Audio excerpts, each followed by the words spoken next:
পৃথিবীতে কোটি কোটি মানুষ প্রতিদিন সকালে ঘুম থেকে উঠে নিজের সম্পর্কে একটা কথা নিশ্চিতভাবে জানে। সে রাগী না শান্ত, সে বাস্তববাদী নাকি আবেগপ্রবণ, সে নেতৃত্ব দেয় নাকি অনুসরণ করে। মজার বিষয় হলো, এই সিদ্ধান্তটা তারা নিজেরা নেয়নি, এই পরিচয়টা তাদের দেওয়া হয়েছে। কোনো স্কুলে শেখানো হয়নি, এমনকি কোনো পরীক্ষায় প্রমাণও করা হয়নি। তবুও এই ধারণাটা এতটাই শক্ত যে মানুষ নিজের সিদ্ধান্তের আগে সেটা মেনে নেয়। প্রশ্ন হলো, কে ঠিক করে দিল তুমি কেমন মানুষ? এই ধারণার জন্ম হয়েছিল ভবিষ্যৎ জানার জন্য নয়, শুরু হয়েছিল সময় বোঝার জন্য। দিন কখন বদলাবে, ঋতু কখন আসবে, এই হিসাব থেকেই তৈরি হয়েছিল আকাশের একটা মানচিত্র। এই মানচিত্রটা ছিল নিরপেক্ষ, এতে কোনো মানুষ ভালো বা খারাপ ছিল না, কেউ ভাগ্যবান বা দুর্ভাগা ছিল না। কিন্তু একসময় এই মানচিত্র মানুষের চরিত্র ব্যাখ্যা করতে শুরু করলো, আর সেই মুহূর্ত থেকেই শুরু হয় সমস্যা। কারণ আকাশ যখন মানুষের পরিচয় নির্ধারণ করতে চায়, তখন মানুষ আর প্রশ্ন করে না, সে মেনে নেয়। আজ তুমি যেটাকে নিজের স্বভাব বলে জানো, সেটা কি সত্যিই তোমার অভিজ্ঞতা থেকে এসেছে, নাকি বহু বছর আগে শোনা কোনো ব্যাখ্যা থেকে? এখানে একটা অস্বস্তিকর সত্য আছে।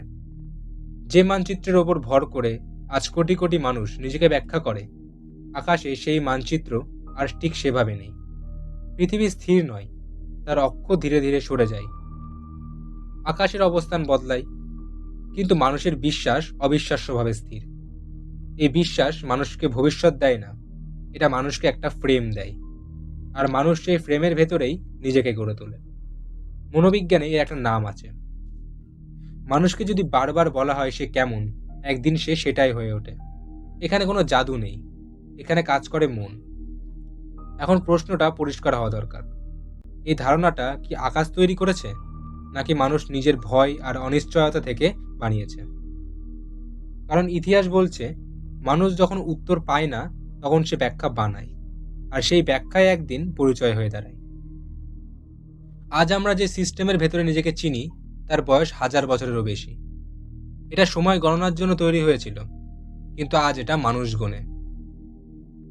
এখনই আমি নাম বলছি না, কারণ নামটা জানার আগেই তোমার বোঝা দরকার এই ধারণাটা কিভাবে জন্ম নিয়েছিল, আর কিভাবে এটা ধীরে ধীরে মানুষের জীবনের সবচেয়ে ব্যক্তিগত জায়গায় প্রবেশ করলো। কারণ একবার নাম জানলে তুমি হয়তো আর নিরপেক্ষভাবে শুনতে পারবে না। এই ধারণাটার নাম বলার আগে একটা বিষয় পরিষ্কার করা দরকার। এই সিস্টেমটা তৈরি হয়েছিল মানুষের জীবন নিয়ন্ত্রণ করার জন্য নয়, এটা তৈরি হয়েছিল সময় বোঝার জন্য।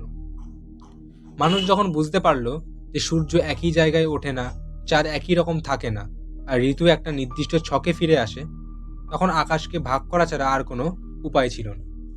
এই ভাগ ছিল গণিত, এই ভাগ ছিল পর্যবেক্ষণ, এবং এই ভাগ ছিল বিজ্ঞান সেই সময়ের ভাষায়।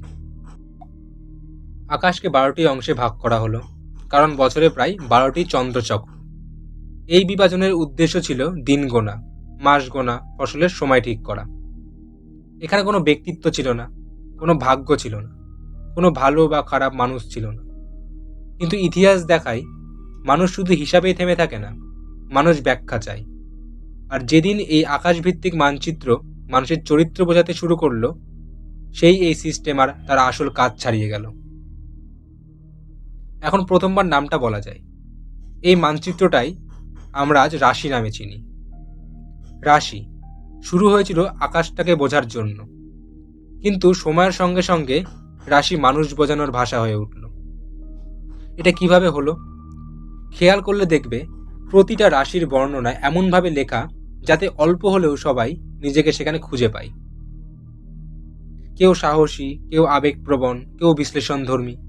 এই বর্ণনাগুলো এতটাই সাধারণ যে মানুষ নিজের অভিজ্ঞতা দিয়ে সেগুলো পূরণ করে নেয়। মনোবিজ্ঞানে একে বলা হয় বার্নাম এফেক্ট, যেখানে অস্পষ্ট কথা মানুষ নিজের মতো করে মেনে নেয়। এখানে রাশি মিথ্যে বলছে না, এখানে মানুষ নিজের মানে ঢুকিয়ে দিচ্ছে। আর যখন ছোটবেলা থেকে মানুষ শোনে তুমি এরকমই, তখন একদিন সে আর প্রশ্ন করে না, সে সেটাকে নিজের স্বভাব ভেবে নেয়। এই জায়গায় রাশি ভবিষ্যৎ বলে না, রাশি একটা ফ্রেম তৈরি করে, আর মানুষ সেই ফ্রেমের ভেতরেই নিজেকে গড়ে তোলে। এবার আসে সবচেয়ে গুরুত্বপূর্ণ বৈজ্ঞানিক অংশ। পৃথিবী স্থির নয়, পৃথিবীর অক্ষ ধীরে ধীরে দুলতে থাকে একটা টপের মতো। এই গতিকে বলে প্রিসেশন। প্রায় 26,000 বছরে একবার পুরো চক্র সম্পূর্ণ হয়। এর মানে কি? এর মানে হলো আজ আকাশে সূর্য যেখানে থাকার কথা প্রাচীন সময়ের হিসাব অনুযায়ী সে সেখানে নেই। অর্থাৎ যে মানচিত্র ধরে আজ জন্মরাশি নির্ধারণ করা হয় সেটা আকাশের বর্তমান অবস্থার সঙ্গে পুরোপুরি মেলে না।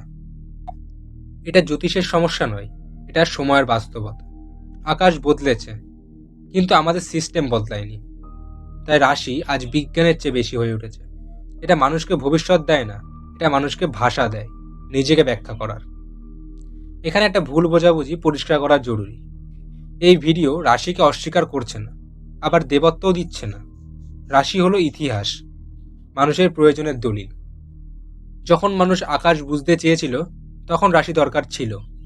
আজ মানুষ নিজেকে বুঝতে চায়, তখনও রাশি ব্যবহৃত হচ্ছে। কিন্তু পার্থক্যটা এখানেই, আজ আমাদের প্রশ্ন করার ক্ষমতা আছে। আমরা জানি মানুষের আচরণ তৈরি হয় অভিজ্ঞতা থেকে, পরিবেশ থেকে, শিক্ষা থেকে। রাশি এখানে সর্বোচ্চ একটি প্রভাবক, নির্ধারক নয়।